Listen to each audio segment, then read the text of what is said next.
Allah Subhanahu wa Ta'ala telah mengetahui, andai kata mereka dikembalikan ke dunia, niscaya mereka akan seperti semula, yaitu mendustakan ayat-ayat Allah dan menyelisihi Rasul-Nya. Assalamualaikum warahmatullahi wabarakatuh. Dan alangkah ngerinya jika sekiranya kamu melihat ketika orang-orang berdosa itu menundukkan kepalanya di hadapan Rabb-Nya, mereka berkata, "Wahai Rabb kami telah melihat dan mendengar, maka kembalikanlah kami ke dunia. Kami akan mengerjakan amal soleh. Sesungguhnya kami adalah orang-orang yang yakin." Quran Surat As-Sajdah ayat 12. Allah Azza wa Jalla, Zat yang Maha Penyayang, kasih sayangnya meliputi segala sesuatu, di antara petunjuk akan kasih sayangnya. Allah Azza wa Jalla menciptakan alam semesta beserta dengan isinya untuk kehidupan manusia, hamba-hambanya.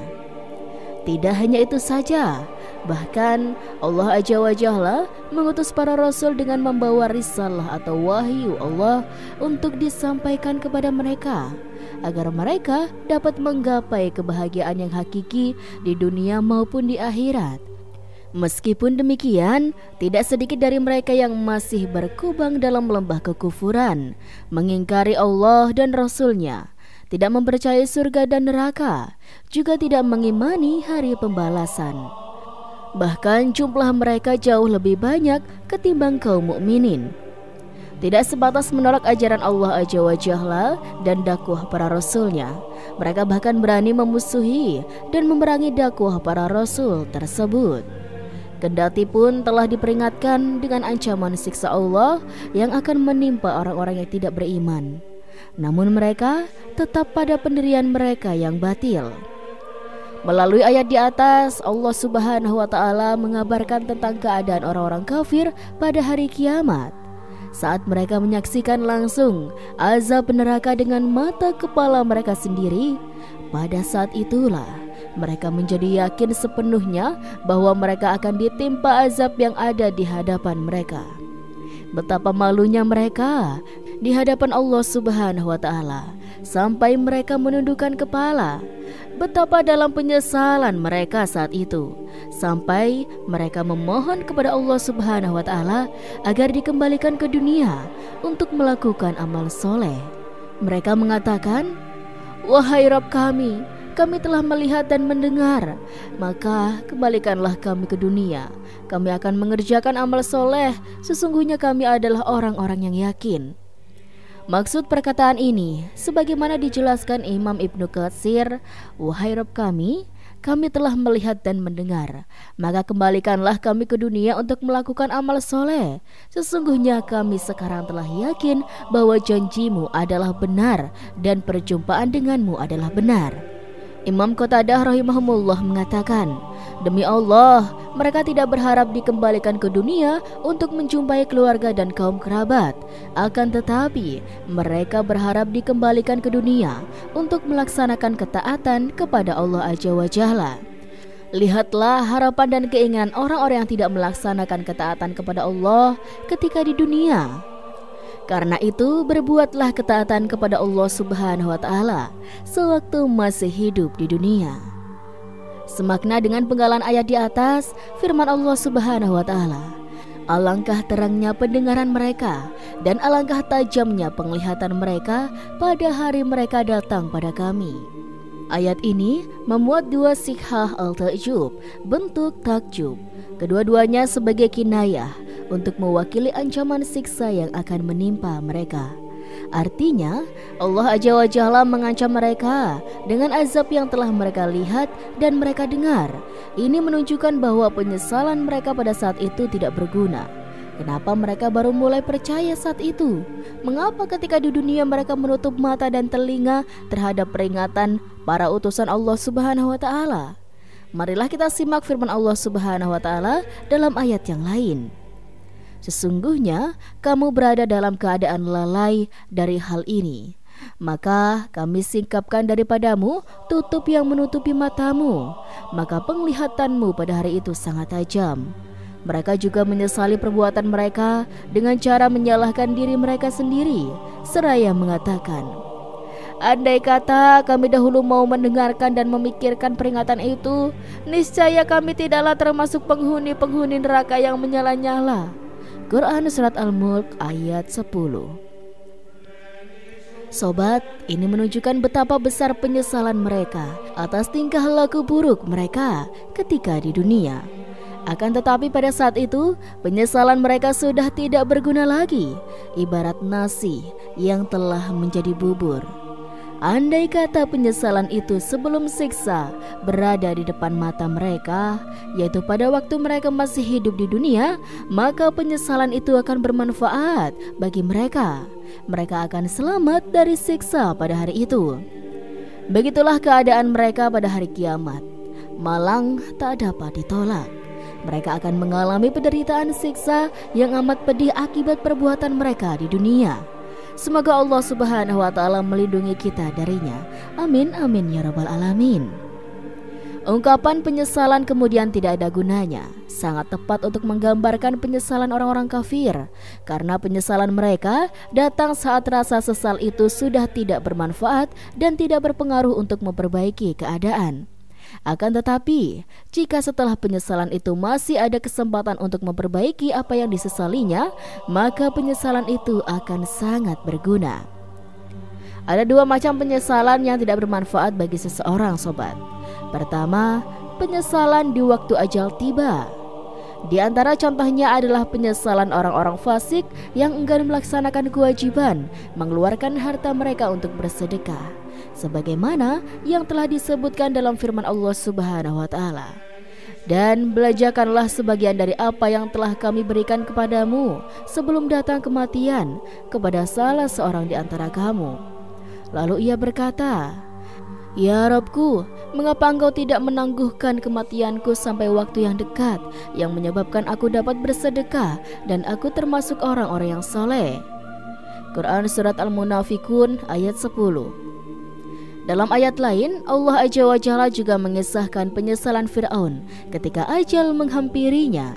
Allah Subhanahu wa Ta'ala berfirman, hingga bila Fir'aun itu hampir tenggelam, ia berkata, saya percaya bahwa tidak ada Rob berhak diibadahi melainkan Rob yang dipercayai oleh Bani Israel, dan saya termasuk orang-orang yang berserah diri kepada Allah.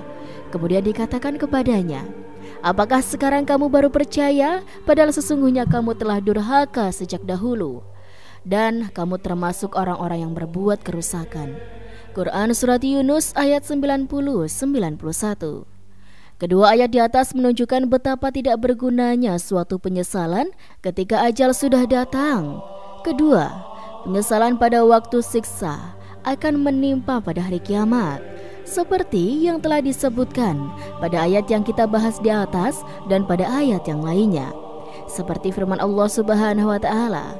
Allah Subhanahu wa Ta'ala berfirman, dan kamu akan melihat orang-orang yang zalim ketika mereka melihat azab berkata, adakah kiranya jalan untuk kembali ke dunia?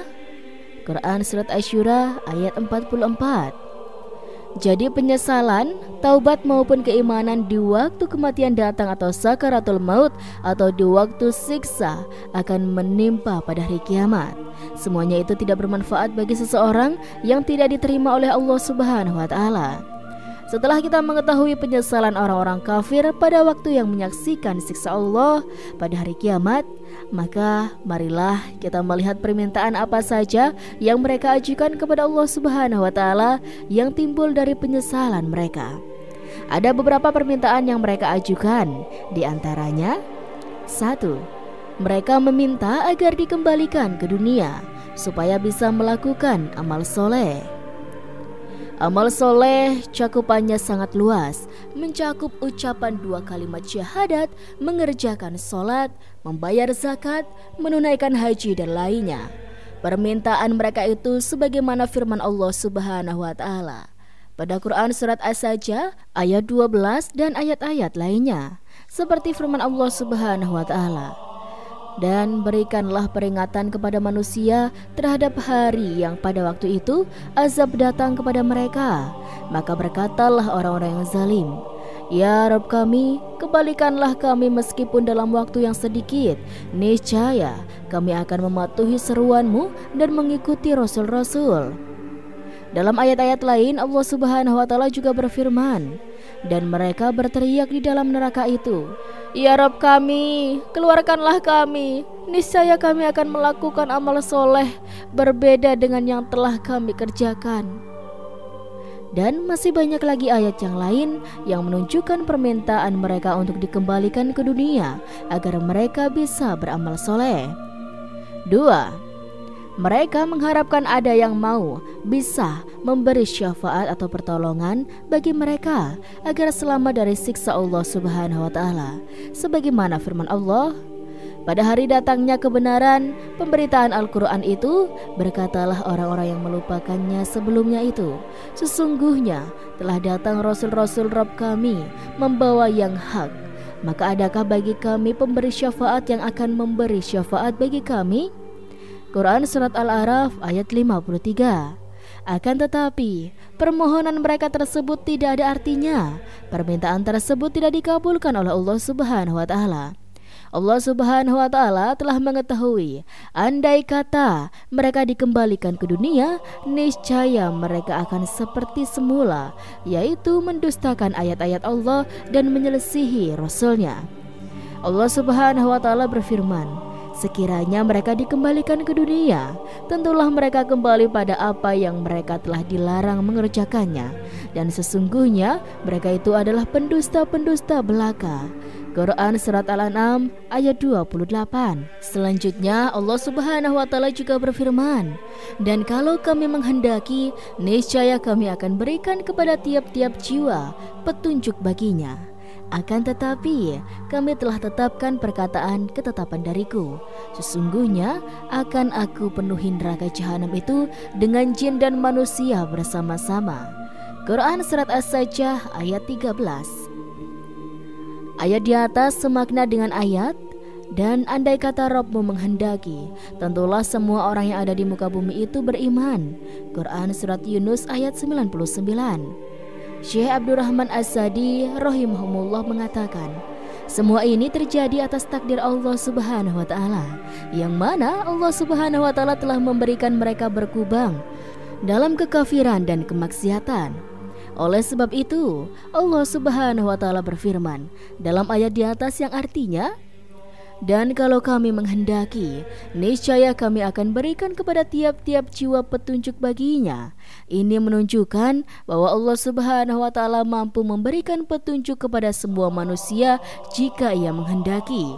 Akan tetapi Allah Subhanahu wa Ta'ala tidak menghendaki hal itu karena ada hikmah atau yang tersirat di dalamnya. Oleh karena itu Allah Subhanahu wa Ta'ala berfirman yang artinya, akan tetapi telah tetaplah perkataan ketetapan dariku, yaitu ketetapannya tidak akan berubah. Sesungguhnya akan aku penuhi neraka jahanam itu dengan jin dan manusia bersama-sama. Ini merupakan janji Allah Subhanahu wa Ta'ala yang pasti terlaksana. Jika ada yang bisa menolaknya, tentu hal itu diiringi dengan adanya beberapa sebab, yaitu kekafiran ataupun kemaksiatan. Nah sobat, pada saat mereka meminta kepada Allah Subhanahu wa Ta'ala dengan penuh pengharapan atas terkabulnya doa mereka, Allah Subhanahu wa Ta'ala menjawab permintaan tersebut dengan jawaban yang berbeda-beda, akan tetapi maknanya sama, yakni tidak akan mengabulkan permintaan mereka tersebut. Jawaban tersebut diantaranya terdapat pada lanjutan ayat yang kita bahas kali ini, yaitu firman Allah Subhanahu wa Ta'ala, maka rasakanlah siksa ini disebabkan kamu melupakan pertemuan dengan harimu ini, hari kiamat. Sesungguhnya kami telah melupakan kamu pula, dan rasakanlah siksa yang kekal disebabkan apa yang selalu kamu kerjakan. Quran Surat Asy-Syaddah ayat 14. Di dalam ayat lain, Allah Azza wa Jalla juga menjawab permintaan mereka dengan berfirman, bukankah kamu telah bersumpah dahulu ketika di dunia bahwa sekali-kali kamu tidak akan binasa? Quran Surat Ibrahim ayat 44. Jawaban ini sekaligus sebagai celaan atas perkataan dan perbuatan mereka ketika di dunia. Allah Azza wa Jalla juga menjawab permintaan mereka pada surat Fatir ayat 36 dalam firman-Nya, "Dan apakah kami tidak memanjangkan umurmu dalam masa yang cukup untuk berfirman bagi orang yang mau berfikir? Dan apakah tidak datang kepadamu pemberi peringatan? Maka rasakanlah azab kami, dan tidak ada bagi orang yang zalim seorang penolong." Quran Surat Al-Fatir ayat 37. Ayat ini menunjukkan bahwa Allah Azza wa Jalla telah melakukan ikamatul hujah atau menegakkan hujah guna mematahkan alasan-alasan terhadap mereka dengan memberikan umur panjang kepada mereka yang cukup bagi mereka untuk memikirkan ayat-ayat Allah Subhanahu wa taala ketika di dunia. Meskipun demikian, mereka tetap enggan memikirkan ayat-ayat tersebut. Mereka lebih memilih kekafiran daripada keimanan. Allah Subhanahu wa taala juga menjawab permintaan mereka pada surat Al-Mu'minun ayat 37 dengan menghinakan mereka dalam firman-Nya. Allah berfirman, "Tinggallah dengan hina di dalamnya dan janganlah kamu berbicara denganku." Quran surat Al-Mu'minun ayat 108. Demikianlah jawaban Allah Azza wa Jalla terhadap permintaan orang-orang kafir ketika mereka sudah berada di dalam neraka. Permintaan mereka sama sekali tidak diperhatikan. Bahkan mereka disuruh diam dan dilarang berbicara dengannya. Sungguh betapa besar kesengsaraan yang mereka alami dan alangkah besar penyesalan mereka. Mereka mengalami kehinaan yang luar biasa di neraka. Oleh sebab itu, menjadi kewajiban kita sekalian, selagi kesempatan masih ada, untuk beriman kepada Allah Azza wa Jalla dan mentaati segala perintahnya serta menjauhi segala larangannya. Sebab pelanggaran terhadap syariatnya hanya akan menimbulkan kehinaan bagi para pelakunya. Mudah-mudahan Allah Subhanahu wa taala memberikan kemudahan bagi kita untuk mendapatkan hidayah dan taufik untuk berbuat baik sesuai dengan perintah Allah Azza wa Jalla dan petunjuk Rasul-Nya. Nah sobat, tentunya dari hal ini ada beberapa pelajaran yang bisa dipetik hikmahnya. Semoga kita semuanya termasuk orang-orang yang beriman. Amin amin Allahumma amin. Wallahu alam bisawab sobat, itulah kisah yang bisa Rizky sampaikan. Semoga kisah ini bermanfaat dan bisa menjadi pembelajaran bagi kita semuanya. Kurang lebihnya Rizky mohon maaf. Sekian dari Rizky. Wassalamualaikum warahmatullahi wabarakatuh.